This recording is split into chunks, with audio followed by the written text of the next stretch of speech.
Ya, salam. Salam sekali lagi, salam. Betapa bahagia dan senangnya saya secara pribadi selalu berkesempatan untuk membagikan kehebatan firman Tuhan. Kehebatan firman Tuhan yang seringkali tertuang dalam kisah-kisah yang hidup. Saya kira ini sebuah kekayaan yang dimiliki, disampaikan Tuhan kepada kita semua. Ibu bapak yang dikasihi Tuhan, pada waktu saya mengajar mata kuliah astrologi, sering saya menghadirkan sebuah buku berjudul Batas-Batas Iman. Dan salah satu bab membahas tentang jatuhnya Charles Templeton sebagai seorang pengkhotbah yang hampir besar seperti Billy Graham, dan akhirnya memutuskan untuk mundur dari pelayanan oleh karena perjalanan pergumulan imannya. Saya lebih menyebut sebagai orang yang sedang berjuang untuk beriman, akhirnya tidak jadi beriman karena kecewa dengan doanya yang tidak terjawab, oleh karena terganggu terhadap orang-orang yang doanya tidak terjawab. Chuck Templeton, atau nama lengkapnya Charles Templeton, ditulis dalam buku Batas-Batas Iman, karya Ruth Tucker. Dia pernah menunjukkan kekecewaan ketika dia melihat ada seorang wanita Afrika yang sedang sekarat memangku anaknya, dan mereka berdua akan mati.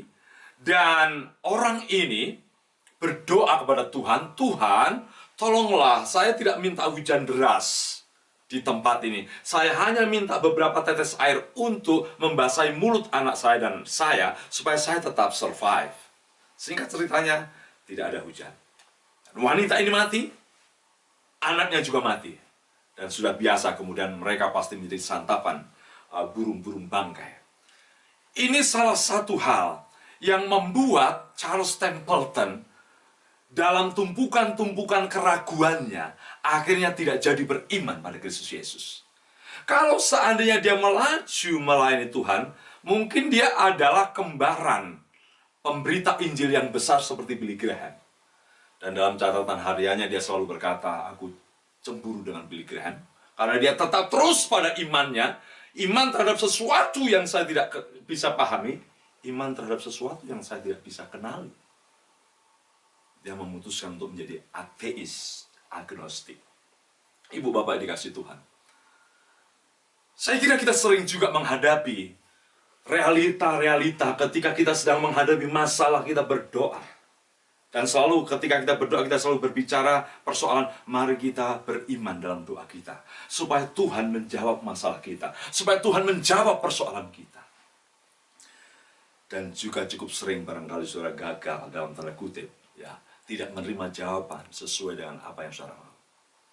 Apa yang saudara mau lakukan? Ya. Apa yang saudara mau nyatakan lebih jauh? Mungkin contoh yang saya akan ambil ini ada jawabannya, tapi saya tidak mempedulikan persoalan jawabannya. Yang saya ingin pelajari adalah persoalan kekuatan imannya. Pagi hari ini, sebelum kita merenungkan bagian firman Tuhan, yang saya berikan tema, judul, iman yang tak terbentung. Mari kita berdoa. Kiranya roh Tuhan memberikan hikmat, karena ini perkara tidak mudah, walaupun tiap hari kita bicara masalah iman. Mari kita berdoa. Bapa, tuntunlah hamba-Mu, tuntunlah setiap jemaat di GBT Ngesrep Semarang ini, supaya bisa lebih paham apa yang Tuhan mau atas perikop ini. Tentang iman yang Engkau waktu itu puji, karena iman dari sosok ini luar biasa. Kami ingin belajar dari dalam firman Tuhan ini, Tuhan. Hurabi Roh Kudus, hurabi Roh Kristus. Ini firman milik-Mu. Engkau yang tahu, Engkau yang menginspirasikan, Engkau juga yang memberikan iluminasi pada hidup kami. Dalam nama Tuhan Yesus, kami berdoa dan menikmati firman. Amin. Saudara yang dikasih Tuhan, saya mengajak saudara untuk melihat satu perikop yang mengagumkan, karena ini salah satu perikop ketika Yesus berbicara atau memuji orang persoalan iman yang dicatat di Alkitab. Saya kira paling tidak dua kasus Tuhan memuji iman seseorang. Satu adalah perwira yang anak pembantunya disembuhkan. Dia berkata, di Israel tidak ada iman seperti ini.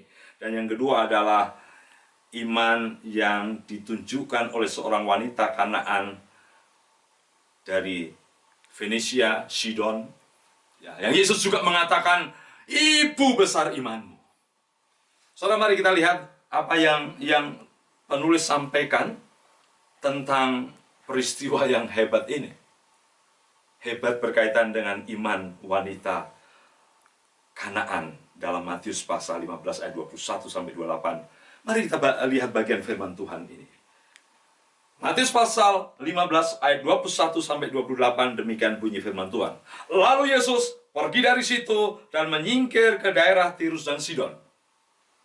Maka datanglah seorang perempuan Kanaan dari daerah itu dan berseru, "Kasihanilah aku ya Tuhan, anak Daud, karena anakku perempuan kerasukan setan dan sangat menderita."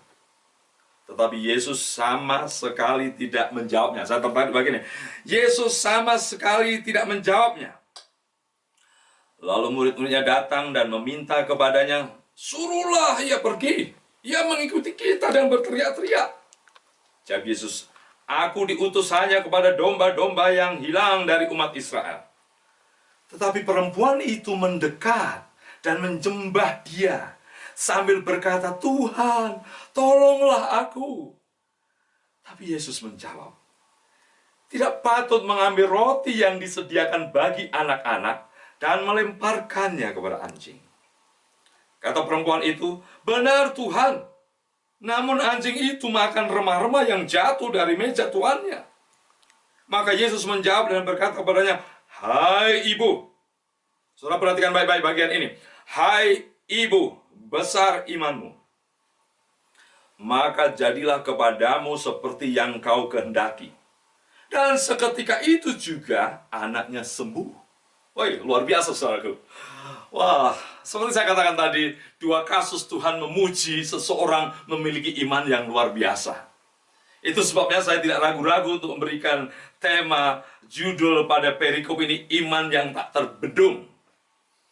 Saudaraku, perikop ini sebenarnya lanjutan dari peristiwa Yesus terpaksa menyingkir oleh karena terjadi ketegangan yang luar biasa kembali antara dirinya dengan orang-orang Farisi, ahli Taurat.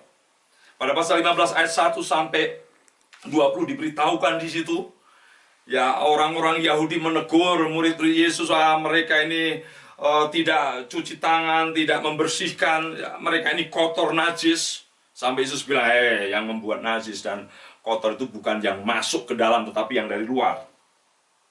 Ketika mereka menyinggung persoalan-persoalan praktek hidup, praktek keagamaan, Yesus juga tegur keras. "Kamu itu diajar untuk menghormati orang tuamu." Dan 5 dikatakan, "Tapi kamu berkata, barang siapa berkata pada bapaknya atau pada ibunya, apa yang ada padaku yang dapat digunakan untuk memeliharamu, sudah digunakan untuk persembahan kepada Allah, orang itu tidak wajib menghormati bapaknya dan ibunya. Dengan demikian firman Allah, kamu nyatakan tidak berlaku demi adat istiadatmu sendiri." Saya tidak mau perpanjang lebih detail, tapi hampir 20 ayat dari pasal 15 dimulai dengan friksi, kontradiksi, perkelahian dalam tanda kutip, bukan gelut soalnya, tetapi ketika Yesus diserang oleh mereka atas kondisi murid-muridnya yang tidak menjaga adat istiadat, yang tidak menghormati adat istiadat, Yesus tegur keras. Dan tidak ragu-ragu Yesus, tidak merasa dipojokkan, balik dia harus tegur mereka. Ketegangan ini membuat Yesus sementara harus menyingkir ke Tirus dan Sidon. Saudara bisa bayangkan, Yesus yang punya hati kepada umatnya, bangsa Israel, yang ingin umatnya diperbaharui kembali pada hukum dengan murni dan konsekuen. Tapi ternyata tokoh-tokoh ahli Farisi, ahli Taurat, orang-orang Farisi terus hidup dalam kemunafikan. Dan Yesus tidak ragu-ragu, mereka harus ditegur. Bahkan mereka disebut sebagai orang buta, menuntun orang buta. Ketegangan itu membuat Yesus harus menyingkir ke Tirus dan Sidon, satu daerah yang sebenarnya bukan prioritas. Saudara perhatikan baik-baik. Matius melaporkan wanita ini dengan suatu penggambaran yang khas. Yesus pergi dari situ, menyingkir ke daerah Tirus dan Sidon, maka datanglah seorang perempuan Kanaan dari daerah itu dan berseru. Saya ingin garis bawahi dulu di sini. Mengapa penulis menuliskan tentang identitas orang ini dari Kanaan? Dalam perikop yang lain yang paralel, Markus pasal 7, 24-30, disebutnya sebagai bukan orang Kanaan tetapi orang Yunani. Diduga mereka punya darah Yunani, tapi bisa jadi aslinya Kanaan. Karena memang sebenarnya Venesia itu dulu daerah asli Kanaan. Jadi tidak usah melihat ini sebagai kontradiksi dalam firman Tuhan. Ya, saya bisa disebut orang Prambanan, orang Candi Prambanan. Ya, tapi saya mungkin disebut saya orang Klaten. Loh, Candi Prambanan kan daerah Jogja. Mengapa disebut dia dari Klaten? Tidak apa-apa, karena itu sudah identik berebut itu ya. Karena dulu Prambanan adalah perbatasan Jogja dan Klaten. Jadi kalau saya disebut Prambanan Klaten, tidak salah.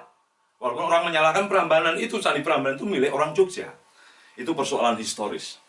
Saudaraku, penulis ingin memberitahukan dalam konteks orang Yahudi bahwa ada orang yang tidak masuk hitungan, yang beridentitas sebagai orang Kanaan, yang dari dahulu punya sejarah panjang, sebagai orang yang tidak dikehendaki Tuhan waktu itu. Tapi Tuhan tunjukkan melalui penulisan ini bahwa Tuhan masih punya anugerah bagi mereka. Saya tidak berbicara persoalan anugerah bagi orang-orang seperti wanita ini, wanita Sirofenisia, wanita Kanaan, atau disebut juga sebagai orang Yunani karena punya darah Yunani. Yang saya kagumi, lebih dari itu, bahwa mereka ternyata punya iman yang luar biasa. Seperti ketika Yesus memuji perwira itu, di Israel tidak ada iman seperti ini. Sekarang dia memuji juga wanita ini pada akhirnya. Tapi yang saya terkagum, saudaraku, kekuatan imannya itu, saudara. Ya, iman yang tidak terbendung, saudaraku. Saya harus hati-hati menyampaikan firman Tuhan ini, saudaraku. Karena seringkali orang Kristen mengutip ini untuk dijadikan sarana, ya, saya mau dijawab seperti orang itu, maka saya ikuti caranya. Saya tidak bermaksud sekedar menggali kunci-kunci iman yang memberikan kelepasan, tapi saya hanya ingin membatasi betapa hebatnya iman wanita ini. Kesembuhan itu sekedar efek. Tidak sembuh juga bukan berarti Tuhan tidak cinta.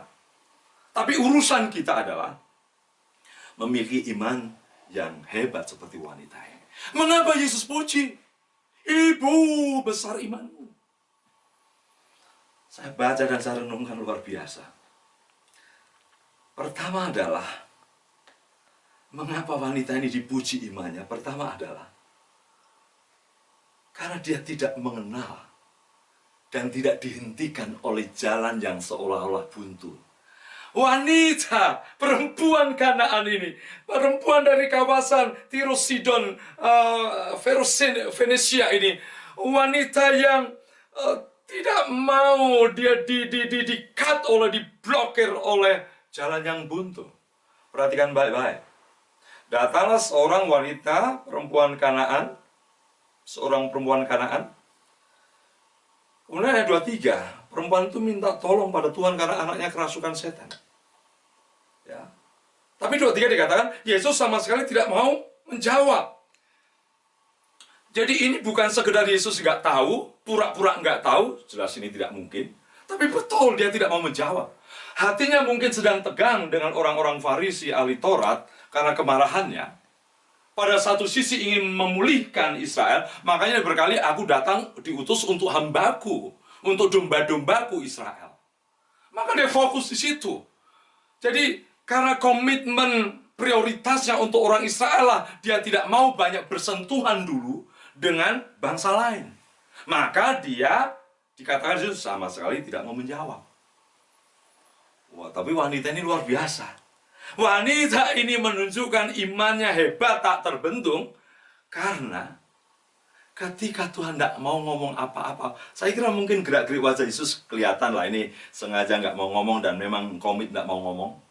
Tapi wanita ini terus berseru, dikatakan di situ saya senang sekali ayat 23, suruhlah ia pergi, ia mengikuti kita dengan berteriak-teriak. Sudah bisa bayangkan dari belakang, tolonglah, tolong. Tolong, sampai muridnya pun gatal, muridnya pun terganggu. Tapi wanita ini tidak berhenti. Pintu sepertinya tertutup. Malah ditimpali oleh marahnya murid-murid Tuhan. Wanita ini, sikapnya terhadap Yesus, yang mungkin dia sudah dengar dia anak Daud, tidak mau. Ya, dia mundur sedikit pun. Ini loh saudara, luar biasa. Ya. Iman selalu perjalanan yang tidak mau mundur. Iman yang sejati, yang tangguh, yang tak terbendung. Iman yang selalu setia untuk maju. Walaupun pintu seperti sudah tertutup. Hebat sekali, saudara. Saya selalu yakinkan saudara bahwa iman kita pada Kristus. Iman kita pada Kristus makin hari akan makin mengalami trial, blokir, tekanan, bahkan mungkin persekusi. Tapi iman yang benar menuju kepada pribadi yang benar, yang memberikan janji yang benar, tidak akan tertekan, tidak akan terpental, tidak akan mundur. Dan yang ditampilkan oleh wanita atau perempuan Kanaan itu, saudara, yang seharusnya tidak menjadi daftar dalam pikiran yang responsif terhadap manusia. Jadi orang Israel kalau dengar wanita Kanaan, orang Kanaan, sudah langsung blokir, saudara. Ya, tapi penulis beritahukan Yesus, bahkan Roh Kudus mau supaya ini dijadikan bagian dari firman Tuhan. Iman yang tak terbendung, betul iman yang tidak pernah mengenal jalan buntu. Sebenarnya jangan kita bicara iman ya. Orang yang selalu tidak mau mundur walaupun jalan buntu, cari sana, cari sini, ganjal sini, keluar sana, ganjal sana, keluar sini. Biasanya ini orang yang berkemenangan. Apalagi dalam hubungan dengan Yesus ya. Ini logika orang sekuler, orang umum pun, kalau orang itu berani terus tidak takut atas semua tantangan, maju terus biasanya sukses. Yang kedua yang menarik bagi saya, saudaraku, ketidakmunduran wanita ini walaupun nampak buntu, ya terus berlanjut. Dia berteriak, saudara, berteriak-teriak. Apa yang saya mau pelajari bagian ini? Bahkan Yesus mulai ngomong yang makin menegaskan alasan mengapa dia tidak mau bicara, mengapa dia bungkam. Ayat 24 tadi saya sudah singgung, aku diutus hanya domba-domba hilang-hilang dari umat Israel, bukan untuk kamu. Secara nggak langsung begitu. Yesus terus berargumentasi supaya wanita ini tidak mendesak dia, tetapi sebaliknya wanita yang terus mendesak. Apa yang saya pelajari yang kedua? Merangsek, mendesak, tetapi tidak memaksa. Ya, iman yang tahan banting, yang tak terbentung itu betul-betul merangsek, mendesak, tapi tidak memaksa. Ya, saudara, banyak orang Kristen berkata, merangseklah pada Tuhan. Tolong sampai hati Tuhan digoyang. Saya tidak berani ngomong begitu. Apakah hati Tuhan tergoyang oleh karena goyangan kita, oleh karena desakan kita, atau semuanya terjadi karena kasih karunia? Ya, karena orang Kristen diajar untuk beriman yang lebay, berlebihan, malah keliru secara teologis. Berimanlah kau sampai Tuhan tersinggung. Waduh, gawat ya, saudara. Sampai Tuhan goyang hatinya. Ya ampun, ini berbahaya, saudara. Bahkan kalau bisa kamu tunjukkan, katakan pada Tuhan, Tuhan kalau engkau nggak tolong pergumulanku, kamu akan malu. Wah, ini bukan lagi mendesak merangsek, ini mengancam Tuhan.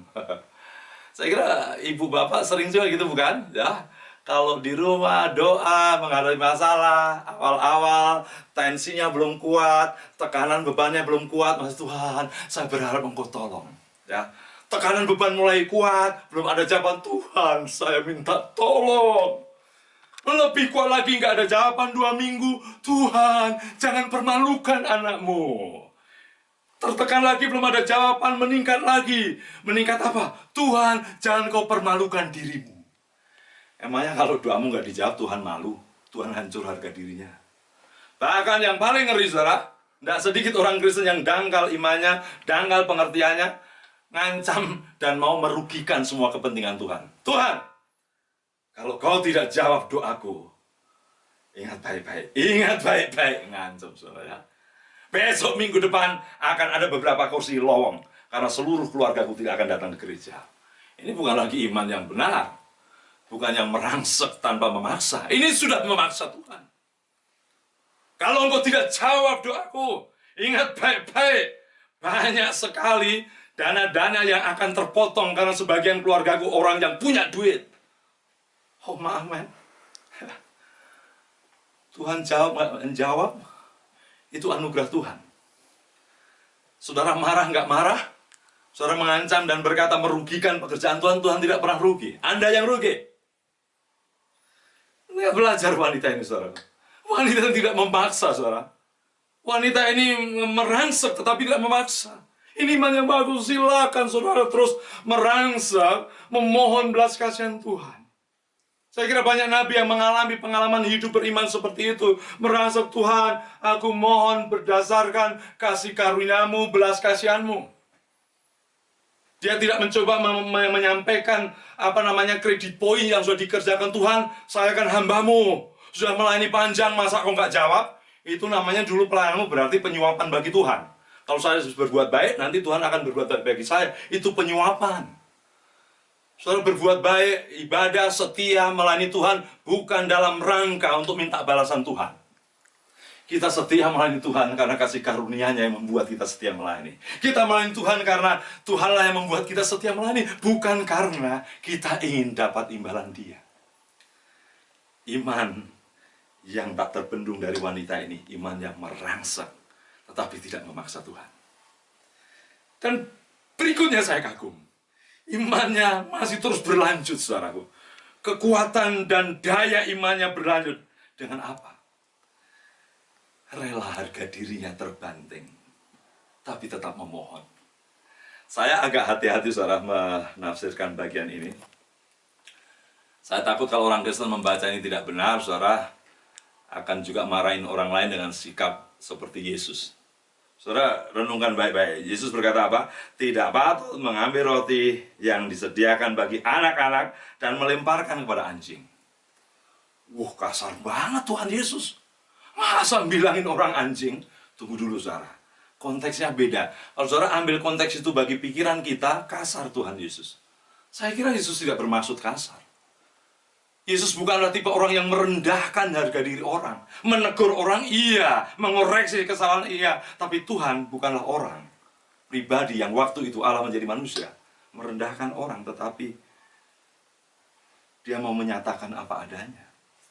Dan saudara, kata anjing di situ bukan anjing liar, anjing yang jorok. Ini anjing-anjing kecil, anjing piaraan. Jadi tentu dalam mindset Yesus, dalam analogi itu, Dia mau katakan, ya ada roti-roti ini untuk anak-anak, tidak mungkin dijatuhkan kepada anjing. Saya kira Yesus tidak bilang dengan kasar, hei, tidak boleh, tidak layak roti diberikan anak, diberikan pada anjing. Wah, tidak mungkin Yesus begitu.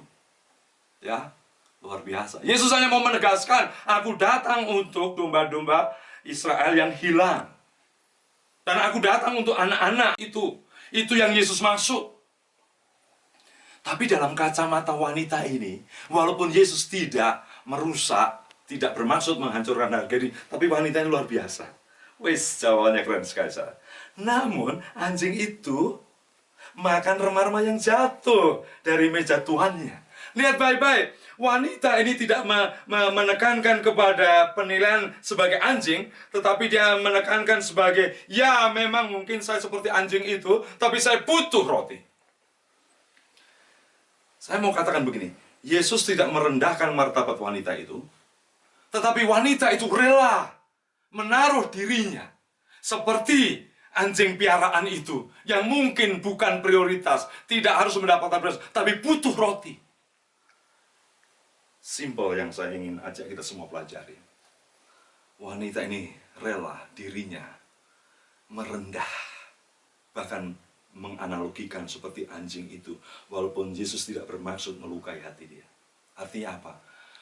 Iman sejati selalu dan selalu akan dimulai dengan ketuntasan harga diri. Saya beri gambaran, saudara. Kalau saudara datang ke toko, diundang orang mau kerja, ya, Pak, saya mau kerja, oke? Maaf ya, Nanti pekerjaannya itu kasar. Kamu harus angkat-angkat beras dari gudang ke depan, naik truk. Oh sorry ya, saya tidak mau bekerja. Hancur harga diri saya. Bapak merendahkan. Saya ganteng-ganteng gini, masa dihargai untuk menjadi pekerja kasar? Orang yang biasanya menjaga harga diri dan tidak rela untuk dihancurkan, biasanya tidak sungguh-sungguh butuh. Biasanya tidak sungguh-sungguh butuh. Tapi orang yang terbuka dirinya mau dihargai, nggak dihargai, mau seperti apa dirinya, pasti dia akan maju. Iman sejati selalu. Iman yang tak terbendung selalu akan rela. Seringkali harga dirinya dibanting demi memohon pertolongan Tuhan. Tak pelak Tuhan Yesus berkata, Ibu, imanmu besar. Luar biasa, saudara. Bagi saya bukan mau belajar tentang sembuhnya anaknya. Tapi jelas narasi-narasi ini mau memberitahukan tentang sebuah kekuatan iman. Bukan sekedar jawabannya. Karena iman tidak sekedar mengejar jawaban. Tetapi iman adalah kebergantungan penuh walaupun seolah-olah Tuhan nggak jawab. Kebergantungan penuh merangsek walaupun tidak harus memaksa. Iman selalu memprioritaskan pribadi yang diimani. Walaupun kadang harga diri harus dilepas di hadapan Tuhan. Ya, mari kita menjadi orang-orang percaya yang punya iman tangguh, tak terbendung. Bukan dalam rangka mendapatkan jawaban yang luar biasa. Saya mau tegaskan. Bukan dalam rangka membujuk Tuhan. Bukan dalam rangka menggoncang hati Allah. Tapi dalam rangka menjadi orang yang rendah hati di hadapan Tuhan. Iman sejati selalu lahir dari hati yang tidak putus asa, berharap pada Tuhan. Yang selalu merangsek, tetapi tidak memaksa Tuhan. Yang selalu rela harga dirinya kadang dibanting. Yang penting, dia boleh mendapatkan anugerah Tuhan. Ibu bapak yang dikasihi Tuhan, jemaat Ngesrop yang dikasihi Tuhan. Bangkitkan, minta kuasa Tuhan membangkitkan iman yang benar. Sejarah hidupmu ada sejarah iman. Dijawab tidak dijawab, urusan saudara. Terus menerus berharap pada Tuhan Yesus. Berharap pada Tuhan Yesus. Apakah COVID-19 akan berhenti tidak berhenti? Itu bukan fokus kita. Fokus kita beriman pada Kristus. Itu sisipan-sisipan dalam dinamika iman kita. Jangan imanmu disabotase oleh penderitaan yang habis-habisan. Mari kita tundukkan kepala. Tuhan tolong jemaatmu di tempat ini. Bangkitkan iman yang murni, yang hebat, yang benar, yang tulus. Sebagaimana wanita ini bukan persoalan supaya kami dapat jawaban semata-mata. Tapi kami belajar dari orang asing yang tidak dekat dengan sejarah perjanjian melalui Israel. Tapi dapat anugerah dalam Yesus. Lawat dan jamah setiap pribadi seperti janjimu akan menyertai mereka, membawa mereka, bukan berserta engkau, tetapi memiliki dinamika iman, kekuatan iman, kedewasaan iman yang luar biasa. Dalam nama Yesus kami berdoa dan mengucap syukur. Amin. Tuhan